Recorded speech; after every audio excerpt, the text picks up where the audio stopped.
Hola, mi nombre es Jocelyn Vences y en el siguiente podcast les presentaré el tema La alfabetización temprana en la familia, el nivel inicial y el primer ciclo, por la autora Braslavsky. La autora nos menciona que hay cambios que se producen en los escenarios de alfabetización temprana.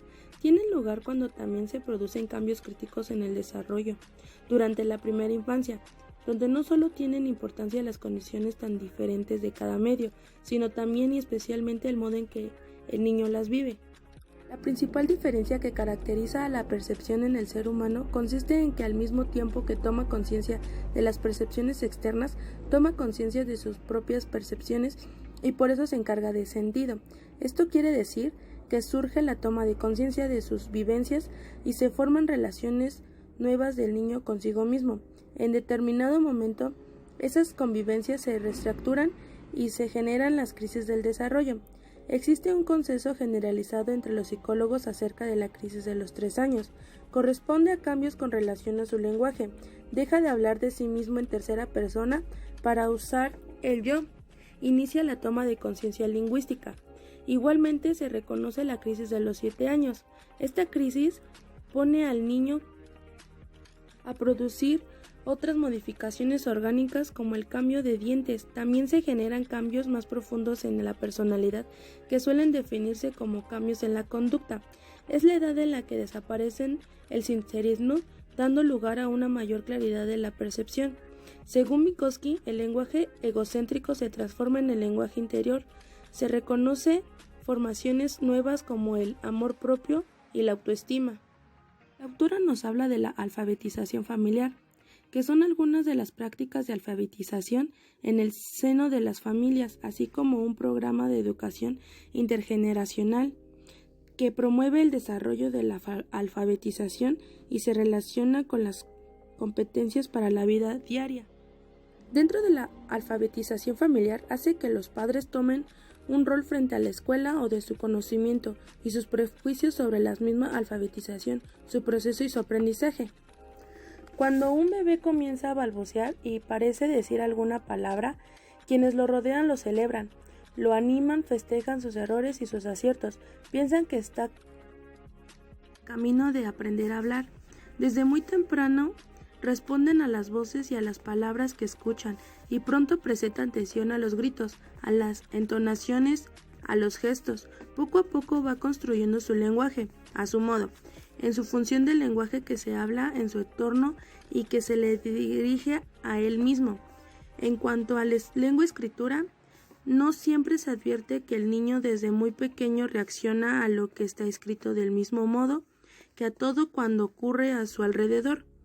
Le leen libros de cuento, presta gran atención y que le gusta manipular los libros que le han leído.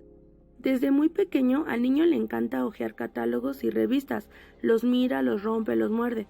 Por las noches reclama la lectura de un cuento, muchas veces de su libro preferido.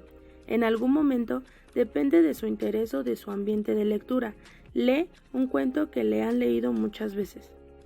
Desde muy pequeños, al mismo tiempo que empiezan a caminar, si tienen en la mano un lápiz, producen trazos aglomerados y poco a poco harán una espiral, un dibujo, y escrituras axífugas continuadas o recortadas, letras no convencionales inconvencionales y números. En cualquiera de estos casos se podría decir que ya lee y escribe, del mismo modo que se dice que habla cuando balbucea, porque está en camino de aprender como antes estuvo en camino de hablar. Los maestros pueden orientar a los padres sobre el acto de leer, que estos generalmente confunden con descifras, y debe demostrarles de manera sencilla que no es tan fácil comprender un texto, que no es lo mismo leer un texto que trate sobre algo que uno conoce que otro frente a algo que ellos ignoran. Por eso no es suficiente descifrar para comprender. Además de ser muy penoso y aburrido, el descifrado tiene grandes insuficiencias y desventajas para la comprensión. Cuando se descifra, el ojo se detiene en cada letra, a tal vez en cada sílaba. La experiencia va a demostrar que el deletreo crea malos hábitos, dificulta el golpe de vista, que realmente ayuda a la comprensión, ya que para comprender una palabra hay que verla entera y se le reconoce con una percepción que permite distinguir una palabra de otra. La alfabetización temprana en el nivel inicial es el ingreso de la cultura escrita que comenzó en la familia. Obviamente debe continuar en la escuela maternal, cuando existe y en el nivel inicial. El jardín de infantes y muy específicamente la guardería es el principal reproductor del ambiente de la familia. Pero no es posible, la adaptación suele ser más o menos dificultosa, de acuerdo con las características y las vivencias individuales de cada niño. En el hogar, los niños observan la lectura y la escritura de niños o personas mayores. En la escuela, comparten sus aprendizajes con 10 o más niños de aproximadamente de la misma edad. Cuando siguen las normas de alfabetización temprana, escriben de muy variadas maneras, ven y escuchan distintas escrituras y lecturas, interactúan entre ellos. Esto quiere decir que tienen experiencias y modelos muy variados. La toma de la conciencia lingüística ha comprobado que mientras el niño construye su habla, comienza también a ser la objeto de su reflexión. Según la teoría del cristal, primero se mira espontánea y naturalmente a través del mismo, pero cuando se hace opaco se toma conciencia de que ese cristal existe.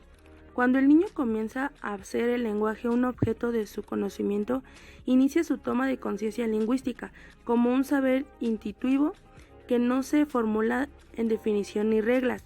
La toma de la conciencia es un mecanismo de reconstrucción en el cual se está transfiriendo ello que está en un plano inferior a uno superior, logrando una conceptualización. Existen dos tipos de conciencia. La primera es la conciencia léxica, que se refiere al conocimiento de las palabras en el continuum del lenguaje hablado.